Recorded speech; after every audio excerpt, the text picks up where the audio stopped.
Respective of your parties, आप सबको आगे आना चाहिए, सबको साथ देना चाहिए कि एक ऐसी महिला जो 178 डेज से बैठ के वहाँ पे आंदोलन कर रही है उसको सशक्त करो, क्योंकि वो महिला अपने लिए आवाज़ नहीं उठा रही, वो महिला आपकी आने वाली पीढ़ियों के लिए आवाज़ उठा रही है। और जब भी क्रांति होती है वो विश्वविद्यालयों से क्रांति निकलती है, यूनिवर्सिटी से क्रांति निकलती है। यूनिवर्सिटी में जब भी इनकलाब होता है यूनिवर्सिटी में होता है। आपने देखा था कि जब JNU में लड़ाई हुई थी तो युवा सब एक हो गए थे, जितना भी लाइक माइंडेड युवा जो विचारधारा समझता है, जो इस विचारधारा को मानता है कि यार there should be no difference ना, आप में और इंसान में कोई डिफरेंस नहीं होना चाहिए, वो सारे युवा एक हुए थे। आइडियोलॉजी की जब बात आई तो उन लोगों को ये पता चला कि कौन सी आइडियोलॉजी युवा की ग्रोथ की बात करती है, कौन सी आइडियोलॉजी नफरत पैदा नहीं करती। तो जब भी क्रांति होती है ना तो वो विश्वविद्यालयों से होती है। इसलिए जब विश्वविद्यालयों की लड़ाई हो, विश्वविद्यालयों में युवा जागरूक हो, अपने हक की बात कर रहा हो, तो आपको आगे आना चाहिए। मैं अभी एक चीज बताती हूँ, साथी आशुतोष यहाँ पे आए, देखिए इन पे अटैक हुआ मेरे साथ। आपने पूछा ना, आपने पूछा कि आपका 26 को वो रोक नहीं रहे, आपने पूछा रोक आंदोलन रोक रहे हैं, ये देखो ये अटैक हुआ। दूसरी बाजू देखो, RSS ने तेजाब फेंका, उसके बाद RSS के गुंडों ने चाय फेंकी खोलती खोलती, तो ये रुक गए, इनका हौसला रुक गया। हमें रुक जाना चाहिए, स्टॉप हो जाऊं मैं? नहीं भाई, ये झूठे पर्चों से, ये जेल की धमकियों से, ये एसिड से, ये खोलती खोलती चाय से मुझे नहीं लगता कि हम जैसे युवाओं में कोई फर्क पड़ता है। आपको इतनी ताकत कहाँ से मिल रही है, इतनी जिद्दी कैसे हैं आप, कौन आपको फंडिंग कर रहा है, कहाँ से इतनी मजबूती मिल रही है? भारत का संविधान मुझे ये ताकत देता है, भारत के संविधान में जो राइट्स हैं मेरे लिए वो मुझे ताकत देता है। और अगर रही बात फंडिंग की, तो ज़रूरी नहीं है कि आपको फंडिंग ही आए RSS की तरह, भाजपा की तरह, तो ही आप इस तरीके की ताकत लाएं।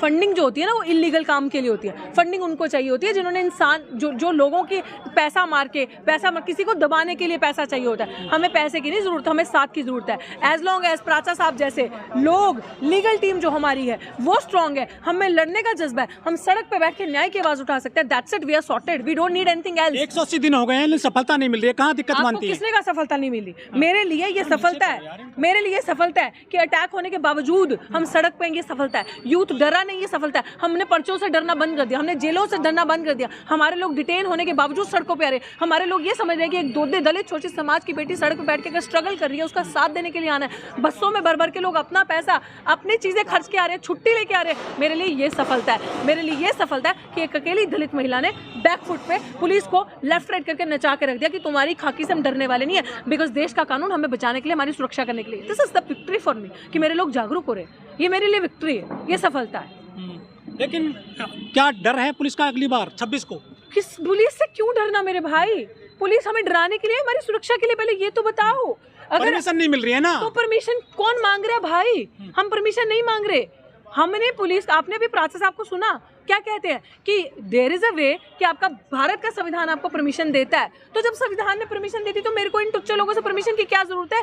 मेरे को तो सिर्फ उनको इन्फॉर्म करना है कि मेरा इतने बजे इस जगह पे धरना है। भाई लोगों आओ, पुलिस के कर्मचारियों, जनता के सेवकों, जनता के नौकरों, आओ हमारी सुरक्षा के लिए साइड पे खड़े हो जाओ, हमें पीसफुल प्रोटेस्ट करने दो। हमारी बातचीत तो सरकार से है ना, पुलिस गुंडागर्दी क्यों करी है? पुलिस क्रिमिनल रोल क्यों प्ले कर रही है बीच में आके? पुलिस को धारा 144 लगी हुई है, तो मैं क्या करूं भाई? धारा 144 लगी है तो धारा 144 हमारे लिए लगी है, धारा 144 भाजपा के लिए लगी, RSS के गुंडों के लिए ना लगी। धारा 144 हर मजलूमों के लिए लगी है, ऑपोजिशन के लिए लगी, यूनिवर्सिटी के स्टूडेंट्स के लिए लगी, यूनिवर्सिटी के शिक्षकों के लिए। हक अधिकार मांगोगे, धारा 144।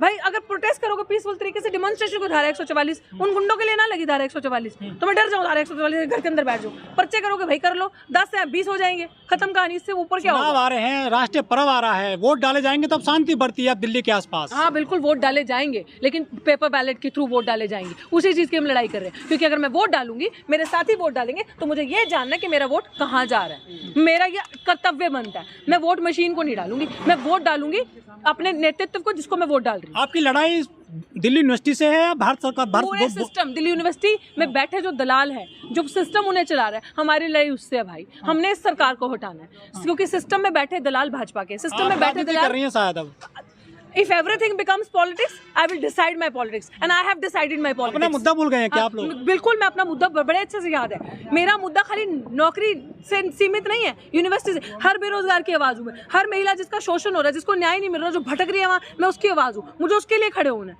मुझे उनके लिए खड़े होना है जिनकी थाली से निवाले छीने, जो लोग दिल्ली विश्वविद्यालय में 20 साल से 14 साल से पढ़ा रहे थे, मैं उनके लिए खड़े होना भाई, उनकी थाली से निवाला छीने। तो मेरी लड़ाई लार्जर है, मेरी लड़ाई हर उस बहुसंख्यक समाज की है, उस 98% लोगों की है, जिनके लिए मेरा फर्ज बनता बोलना, क्योंकि मुझे डॉक्टर अम्बेडकर ने पढ़ाई सिर्फ अपने लिए नहीं कहा करने के लिए, इस 92% आबादी के लिए कहा है। और शुक्रिया आप सबका। मैं चाहती हूँ कि 26 तारीख को हमारी बहुत बड़ी कॉल है, आप लोगों ने जिस तरीके से दल बल से साथ दिया, 26 तारीख को 11 बजे दिल्ली विश्वविद्यालय के 4 नंबर गेट में आप इसी ताकत के साथ पहुंचे और जुल्मियों को हम ऐसे हराएंगे, डराएंगे।